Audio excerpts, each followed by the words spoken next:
찾으셨으면 아멘. 네. 같이 한 목소리 읽겠습니다. 시작. 요나가 그 성읍에 들어가서 하루 동안 다니며 외쳐 이르되 40일이 지나면 니느웨가 무너지리라 하였더니 니느웨 사람들이 하나님을 믿고 금식을 선포하고 높고 낮은 자를 막론하고 붉은 베옷을 입은지라. 그 일이 니느웨 왕에게 들리매 왕이 보좌에서 일어나 왕복을 벗고 붉은 베옷을 입고 제위에 앉으니라.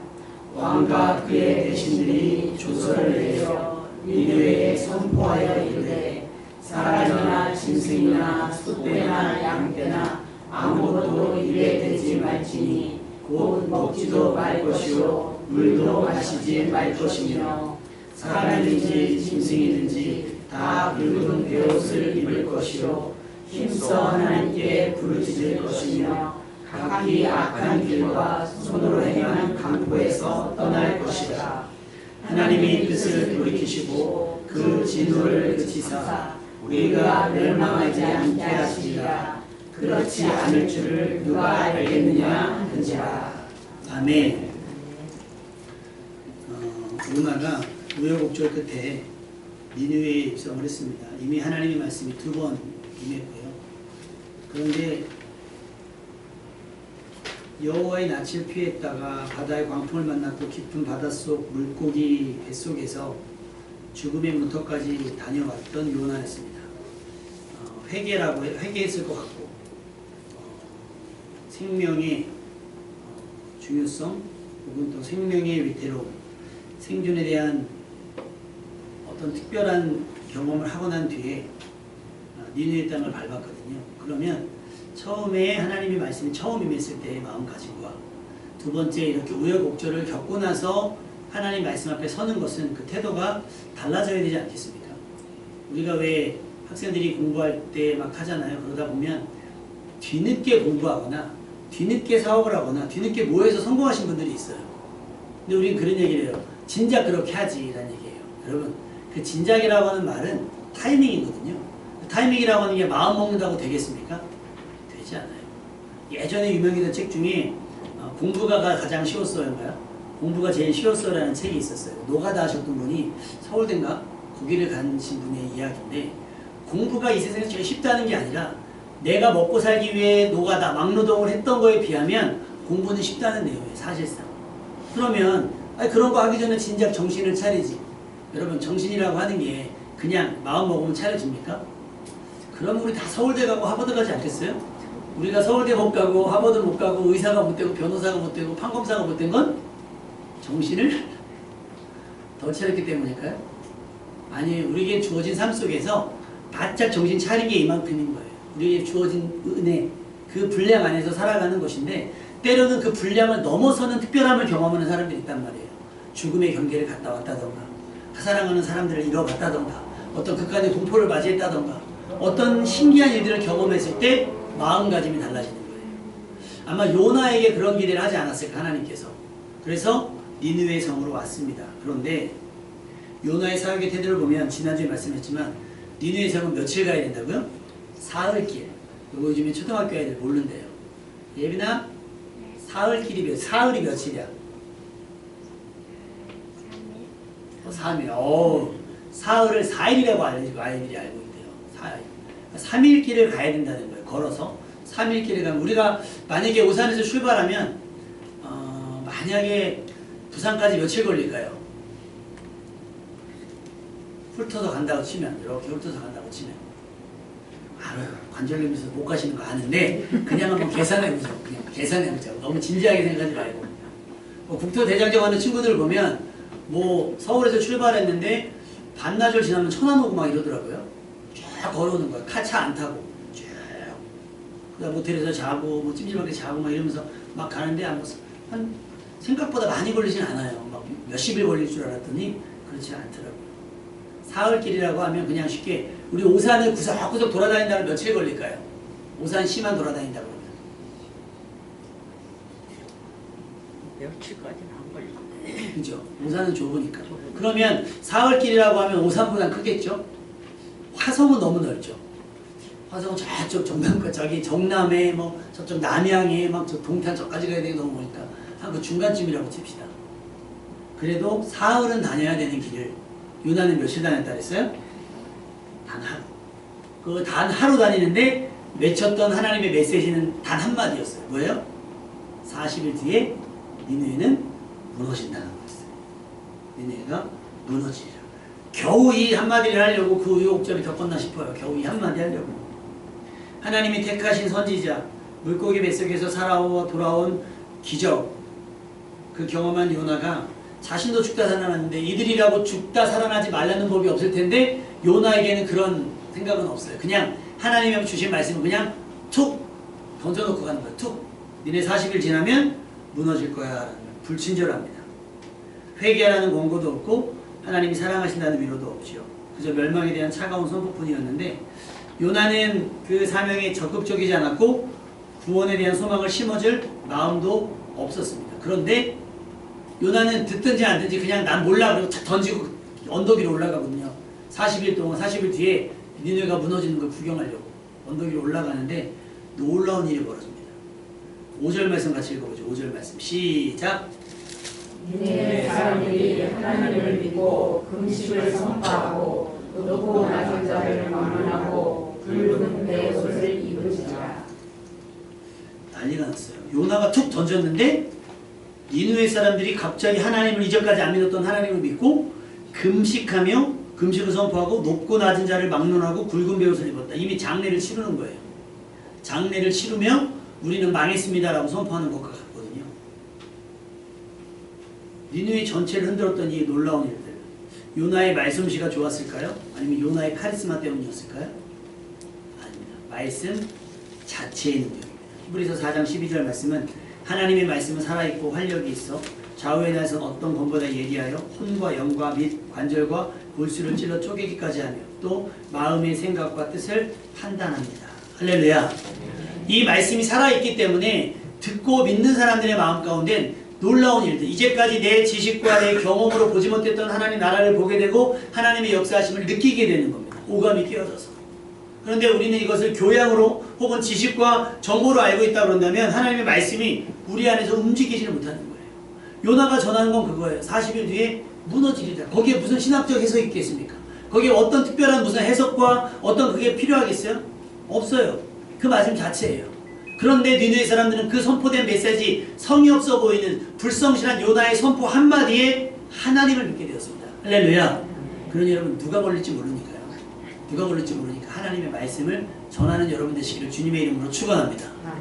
어제 어떤 연예인이 TV에 나와서 할아버지가 목사님이신가 봐요. 목사님이신데 이 친구가 이제 아무래도 연예인을 꿈꾸다 보니까 밤에 늦게 자고 아침에 안 일어나니까 이제 그러면 할아버지가 목사님이시면 할머니는 사모님이실 거 아니에요. 할머니가 말씀을 굉장히 많이 하신대요. 자는데 안 깨운대요. 안 깨운대요. 자는데 고나게 자식이 손주가 자니까 안 깨운대요.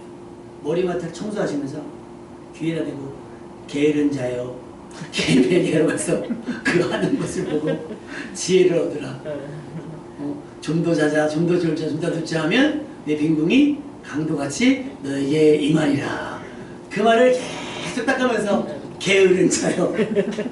안 일어날 수가 없는 거죠. 그러니까 여러분 우리가 아이들을 훈육할 때, 훈계할 때, 누군가를 이야기할 때 하나님의 말씀으로 하시길 바랍니다. 아멘?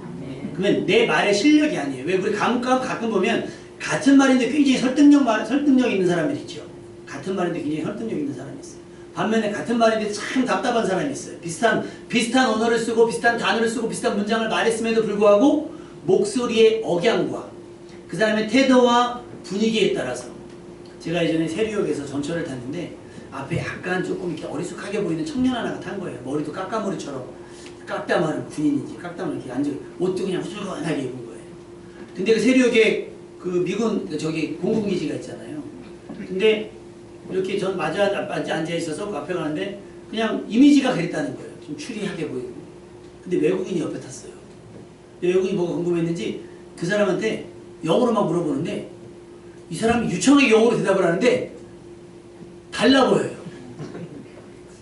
저 사람은 최소한 성균관 대는 다닐 것 같고 혹시 서울대를 다니나? 저 정도로 유창하게 하면 혹시 뭐 유학파인가? 별 생각이 그 전까지 막 시골에서 방금 올라온 촌스러운 사람처럼 보였다가 그 말 한마디 툭 던지는 거에 따라서. 그런데 여러분, 복음의 역사는 사람의 스마트함을 따르지 않습니다. 아멘. 1907년 우리나라에서 대부흥 운동이 일어났어요. 평양에서부터. 그때 뭐였냐면, 여러분, 그때 1907년도라면 1900년도 초면 우리나라 문맹률이 몇 퍼센트였을 것 같아요. 글을 아는 분이 많지 않았을 거예요. 그렇죠? 여성분들에게는 학교 저 공부가 없으니까. 그럼 성경을 어떻게 읽어요? 설교만 듣는 거예요. 선교사들이 뭐 번역하고 한 걸 하고, 혹시 그 전에 이미 의대 받은 사람들, 장로님이나 목사님이 들어오는 메시지를 하는 거예요. 근데 한 장로님이 나와서 얘기하는 거예요. 내가 성경을 꼭 깨달았다. 생각해보니 내가 죄인이더라. 그 지역 주민들한테 굉장히 칭찬받고 인정받는 분임에도 불구하고 본인이 죄인이면서 자기가 저질렀던 죄를 다 고백하기 시작을 한 거예요. 그러니 밑에 있던 사람들이 뭘 느끼냐면, 저분이 저렇게 죄인임을 고백한다고 하면 우리는 여기서 살아남을 사람이 없다. 그러면서 한 사람 한 사람 한 사람 회개하기 시작했어요. 할렐루야. 믿음은요, 성경은 국영수처럼 하는 게 아닙니다. 아멘. 듣고 깨닫는 겁니다. 아멘. 듣고 깨닫는 거예요. 문자적으로 이해가 안 될 수도 있습니다. 그러나 여러분이 붙잡고 씨름하시면 돼요. 한 장로님이 계세요. 소설가인데 이분이 글을 쓰시는 분이다 보니까 얼마나 문학에 대해서 정보 듣겠어요. 성경이 안 믿어지는 거죠. 근데 어느 날 은혜를 받았어요. 근데 이분이 학문하듯이 성경을 파기 시작한 거예요. 성경을 읽기 시작합니다. 은혜 받아서. 그 전까지는 교회를 저기 하다가. 그리고 나 성경을 읽는데 막히잖아요. 이해가 안 가고 납득이 안 가. 그 성경책 갖고 밤을 새서 기도하는 거예요. 하나님, 제 머리로는, 제 지식으로는, 제가 알고 있는 정보로는, 제 경험으로는 이 말씀을 깨달을 수가 없사오니 하나님, 이 말씀이 어떤 의미인지 어떤 의도인지 나에게 말씀하여 주옵소서. 깨닫게 해주옵소서. 그게 깨달으실 때까지 안 움직이셨다는 거예요. 그렇게 성경 66권을 읽어나가시고 그분이 소설책을 썼어요. 기독교 소설인데요. 땅끝에서 오다라는 책을 썼어요. 제가 그 소설책을 한 번 펴가지고 밤새 읽었습니다. 4권짜리인데 한 번에. 성경을 보는 안목이 굉장히 탁월합니다. 제가 책을 좋아하긴 했지만 그렇게 빨리 재밌게 읽은 적이 없어요. 성경에 대한 해석, 성경에 대한 적용 굉장히 탁월합니다. 근데 우리가 그런 분들처럼 할 수는 없잖아요. 근데 여러분, 감사할 건 뭐냐면 하나님의 은혜는, 하나님의 말씀은 우리가 가진 지식의 양, 지식의 정도를 상관하지 않으십니다. 아멘. 깨닫게 하신 은혜. 할렐루야. 그 은혜가, 레마의 은혜가 여러분 가운데 있기를 주님의 이름으로 축원합니다.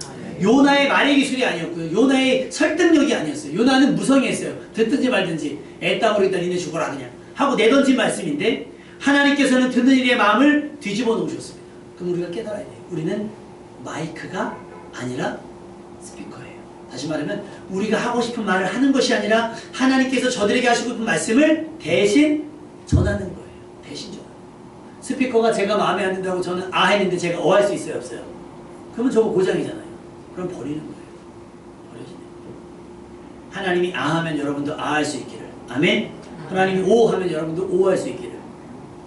그렇게 하나님의 말씀에 순종하며 하나님의 말씀을 전하다 보면 살아있는 하나님의 말씀이 듣는 이의 마음을 회복하게 될 줄로 믿습니다. 아유, 저 사람이 내가 하는 말을 들을까? 난 성경 말씀도 잘 모르는데. 여러분, 저도 잘 몰라요. 저도 잘 몰라요. 그래서 우리는 하나님의 말씀과 뜻을 더하거나 빼서는 안 돼요. 임의대로. 저 사람 듣기 좋게, 저 사람 듣기 좋게 해서는 안 되는 거예요. 그냥 있는 대로 그러는 거예요. 우리는 은혜를 주기 위해서 과장하거나 인간적인 감동을 주기 위해서 포장해서도 안 됩니다. 말씀 그대로면 충분합니다. 창조 때에도 하나님은 그저 말씀하셨고 세상은 그대로 되니라. 할렐루야. 그 말씀의 위력이 여러분 삶 가운데 그대로 나타나기를 주님의 이름으로 축원합니다. 우리는 말씀 앞에 정직해야 돼요. 성경은 반복해서 하나님의 명령을 가감하지 말라고 얘기해요. 빼지도 말고 더하지 말고 임의대로 막 저 사람을 설득하기 위해서 임의대로, 물론 지혜로울 필요는 있고 우리가 온유해야 되지만 하나님의 말씀을 이러면 안 된대? 아이 뭐 그럴 수도 있지. 편들어서도 안 돼요. 아닌 건 아니라고 이야기를 해요. 근데 아닌 건 아니라고 얘기하면 어떻게 해요? 우리는 전문 용어로 삐져요. 서운하고 섭섭해서 마음이 다쳐요. 다치라고 얘기한 게 아니에요. 다치라고 얘기해요.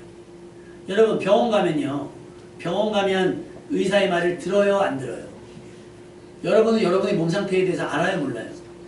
몰라요. 의사가 그러니까 그런 줄 아는 거예요. 제가 예전에 한번 이렇게 사역을 하고 나서 기절을 한 적이 있어요. 집에 오다가 차에서 피익 쓰러졌다가 정신 차리고 집 앞까지 갔다 집 앞에서 초인종을 누르고 현관문 앞에서 기절한 적이 있어요. 그래가지고 병원을 갔어요. 그 다음날 병원에 갔더니 아무렇지도 않게 갔거든요. 그랬더니 어떻게 오셨어요? 좀 열이 나는 것 같고 머리가 좀 아픕니다. 그랬더니 열을 재잖아요. 그때 갑자기 막 박 빠지는 거예요. 막 난리가 났어요. 39도 7분. 다들 이 정도는 열이 나시나 봐요. 39도 7분면 거의 뇌가 녹기 직전이라고. 그러니까 엄청 오산에 그 무슨 내과죠? 전내과인가요?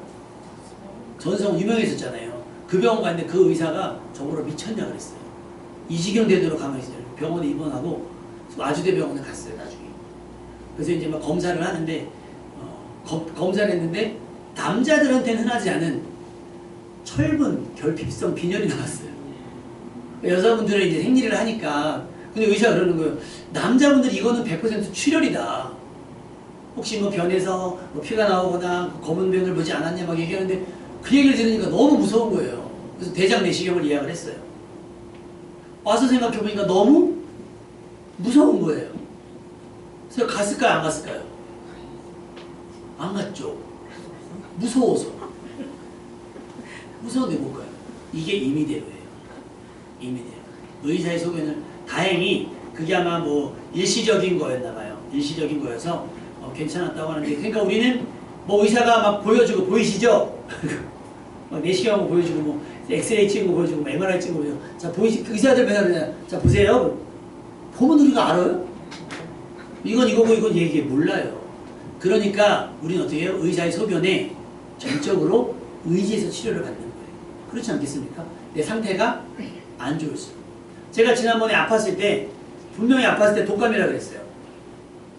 근데 설사가 나와요. 그랬더니 독감이 걸리면 설사하는 거래요. 근데 이 설사가 그냥 심각한 게 막 자다가도 막 진짜 장난이 아니에요. 수도꼭지 틀어놓은 것 마냥. 그래서 전화를 했어요. 닌겔을 좀 맞았으면 좋겠다. 너무 힘이 돼서 설사를 했다. 거기가 이비인후과인데 설사를 하시면 이비인후과로 오시면 안 되고 내과로 가야 된다. 내과를 갔어요. 그때 배를 2번 뚱 뜨더니 장염이 갖춰왔는데 제가 그 전 병원 가겠어요? 안 가겠어요? 안 가요. 그 얘기만 안 했어도 혹시 설사가 계속되면 내과에 가봐서 장염일 수 있으니까 이런 얘기 한마디 해줬으면 내가 그걸 신뢰하는데 독감 걸리면 원래 설사예요 이렇게 얘기하니까 독감약만 먹은 거예요. 그 독한 약들을 계속 그냥 먹은 대로 싸고 여러분 우리가 우리 몸의 상태를 내가 증상은 알지만 원인을 모르니까 의사의 말을 듣는 것처럼 우리가 인간으로 살아가지만 인간이 어디서 왔는지 어디서 왔고 어디로 가는지 모르니까 우리 누구의 생각? 하나님의 생각, 하나님의 뜻을 따라야 되는 줄로 믿습니다. 말씀이 이해되지 않지만 그 말씀이 우리를 살린다고 믿고 그 약이 어떤 약인지 알고 드세요? 그냥 위장약이니까 그게 어떤 작용을 하는지 모르고 위장약이니까 먹는 거잖아요. 뭐 어떤 치료 그 주사가 뭔지 알고 맞으세요? 그냥 하는 거잖아요. 여러분 하나님 앞에도 그렇게 여러분 삶을 내어놓고 하나님 말씀 앞에 그대로 설 수 있는 여러분 되시기를 주님의 이름으로 축원합니다. 말씀이 말씀되게 하면 역사가 나타납니다. 아멘. 목사의 설교가 유창하지 않아도 목사의 설교가 막 화수려하지 않아도 목사의 설교가 대단해 막 영어를 섞고 막 원어를 섞고 막 이야기하면 되게 있어 보이잖아요. 되게 있어 보이지만 하나님의 말씀은 그렇게 능력이 나타나는 것이 아니에요. 말씀 그대로. 할렐루야. 성경 말씀을 그냥 읽으시면 그 읽는 말씀 그 자체가 여러분에게 믿음이 되는 줄로 믿습니다. 니느웨를 뭐가 뒤집었어요? 요나의 말의 능력? 말의 기술? 요나의 경력? 아니에요. 요나의 무성의양, 요나의 불성실함, 요나가 단 한마디 던지 40일 뒤에 무너지리라고 하는 말, 협박성, 경고성 이 메시지 하나가 그들을 뒤집은 거예요. 근데 그 뒤집어진 사실이 어디까지 가냐면 왕한테까지 가요. 왕이에요. 자, 6절 말씀 읽어보겠습니다. 시작. 6절이 안 나와요? 6절 시작. 그 일이 니느웨 왕이 될 때에 왕이 그 자리에서 일어나 왕복을 벗고 붉은 베옷을 입고 제위에 앉으리라. 그 백성들이 난리난 모습이 누구에게 들려요? 왕에게 들리자 무슨 일인지 알아봐가 아니에요. 왕이 왕좌에서 일어나 왕복을 벗고 어디에 앉았다고 했어요? 제위에 앉은 거예요. 나는 망한 거예요. 망한다. 그러면서 명령을 하는 거예요. 성 안에 있는 누구라도 먹지 마라. 물이라도 마시지 마라. 짐승조차도. 그리고 하나님 앞에 기도하라는 거예요. 아무것도 입에 대지 말지니 먹지도 말 것이요 물도 마시지 말 것이며 사람에 대한 짐승이 다 붉은 베옷을 입을 것이요 힘써 하나님께 부르짖을 것이며. 할렐루야. 이것이 살리는 믿음이고 사는 믿음인 줄로 믿습니다. 말씀 앞에 우린 이런 반응이 있어야 되는 거예요. 우리가 회개라고 하는 것을 배워요. 회개가 뭐예요? 회개. 우리가 막 기도하면 하잖아요. 우리가 잘못한 것을 회개하오니, 여기서 우리말로 그냥 막 얘기하면 반성, 막 이렇게 할 수 있어요. 반성이라고 할 수 있지만 회개는 반성을 넘어서요. 내가 잘못한 것을 깨닫는 순간 돌이키는 거예요. 아, 이건 아니다 싶으면 멈춰서 있는 게 아니라 다음부터 그러지 말자가 아니라 지금 당장 모든 것을 그치고 돌이키는 거예요. 왕자에 앉았던 왕이 왕자를 벗어나는 거예요.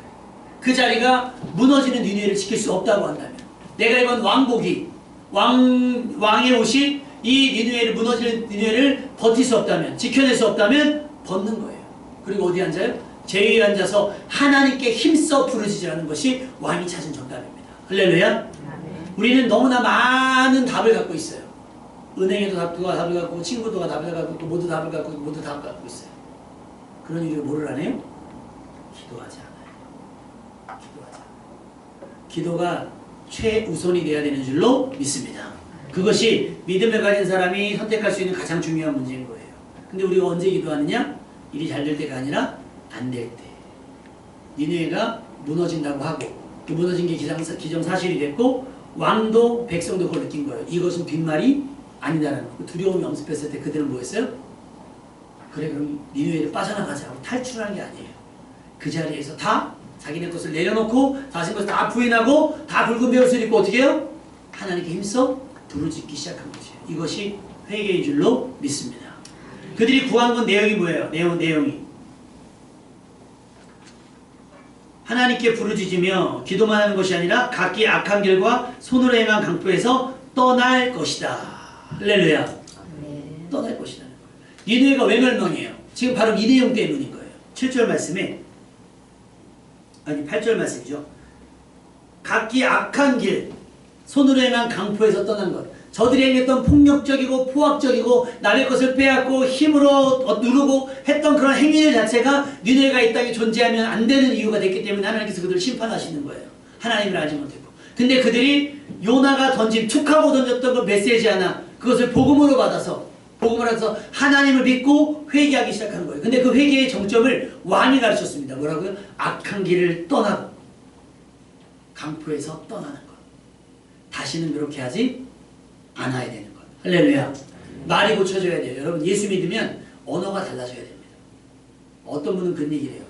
저는 그걸 굉장히 싫어하는 표현인데, 예수 믿어도 사람은 안 변해.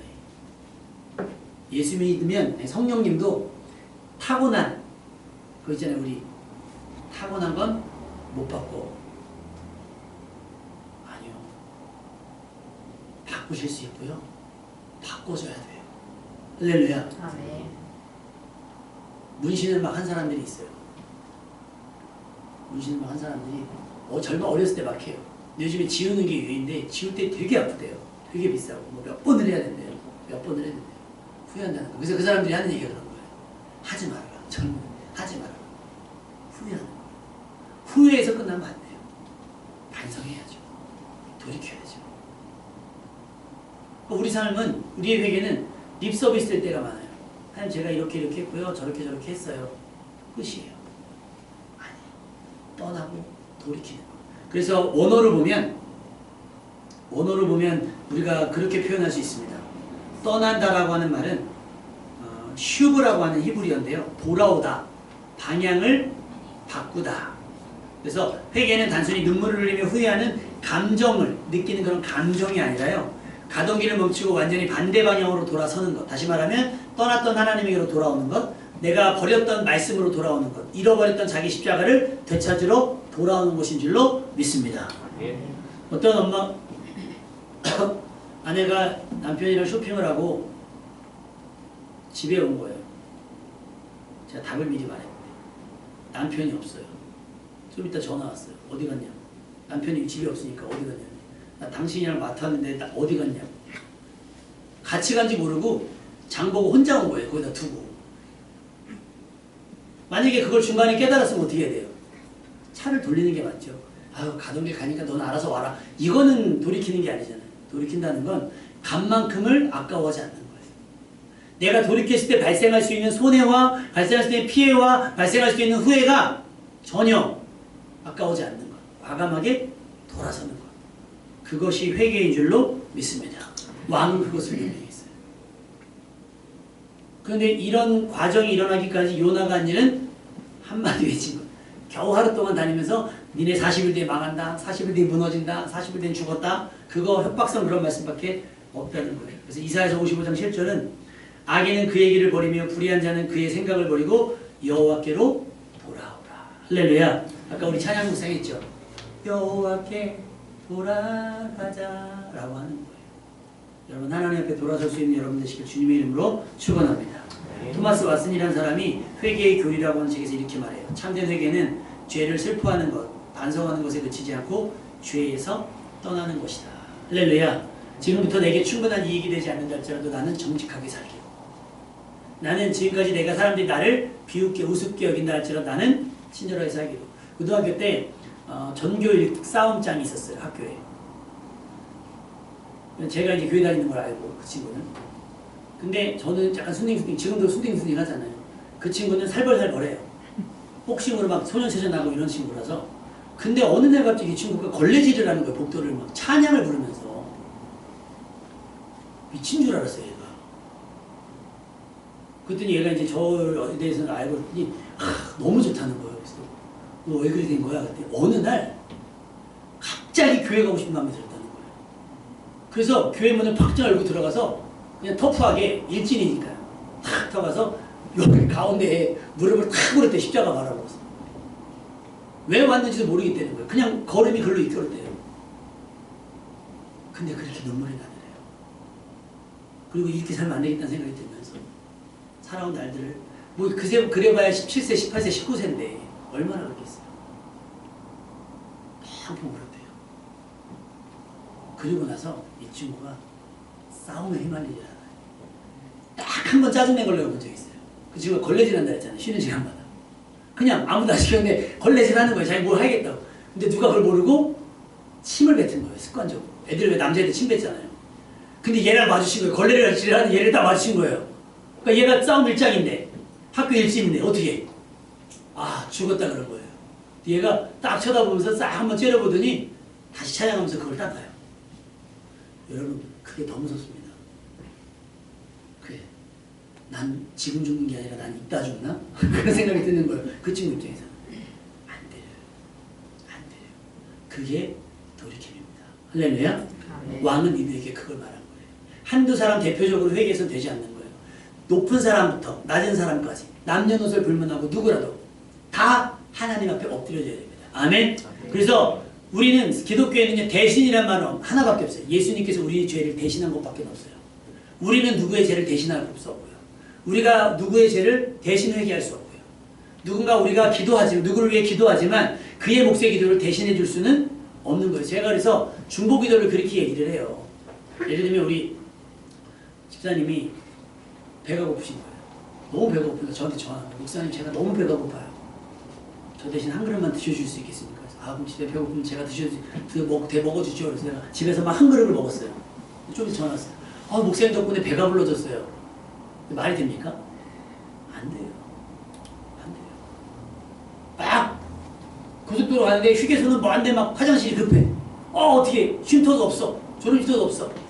전화해가지고 우리 집사님이 전화해가지고 나 지금 교수인데 화장실 온다 급하다. 네가 대신 좀 볼 일 좀 봐라. 이게 됩니까? 안 돼요.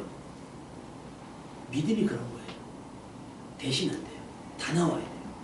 개도 나오고 고양이도 나와야 돼요. 집에서 기르는 것도 나와야 돼요. 다 나와야 돼요. 어른만 금식하는 것이 아니라 자식들도 금식해야 돼요. 그래야 삽니다. 이게 믿음인 거예요. 왕이 그것을 명령한 거예요.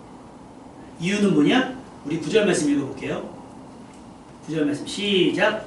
하나님의 뜻을 돌이키시고 그 진노를 그치사 우리가 멸망하지 않게 하시리라. 그렇지 않을 줄을 누가 알겠느냐 한지라. 그런 그거예요.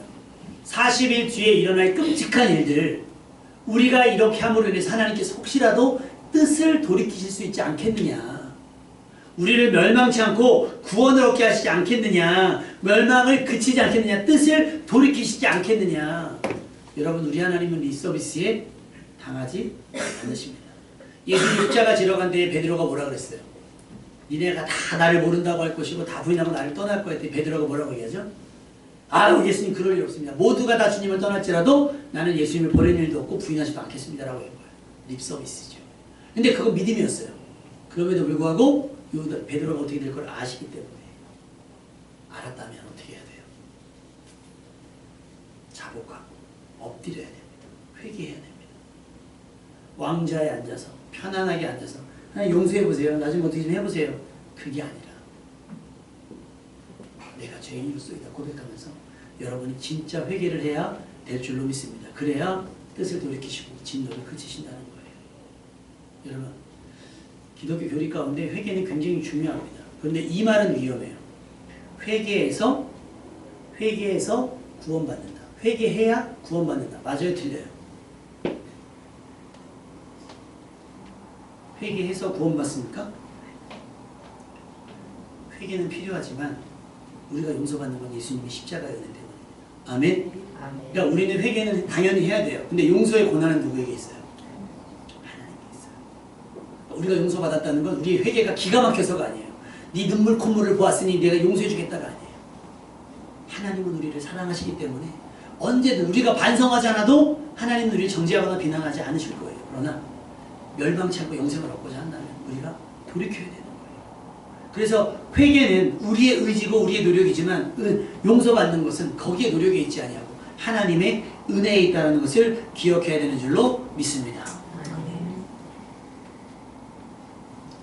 하나님의 뜻을 돌이키시고 그 진노를 그치사 우리가 멸망하지 않게 하시리라. 그렇지 않을 줄을 누가 알겠느냐는 거예요. 요나가 한 것이 아직은 아무것도 없어요. 복음 전하고 하나. 그래서 바울은 이렇게 얘기해요. 심는 이나 물리는 이는 아무것도 아니로되 오직 자라나게 하신 이는 하나님뿐이니라. 할렐루야. 그게 뭐예요?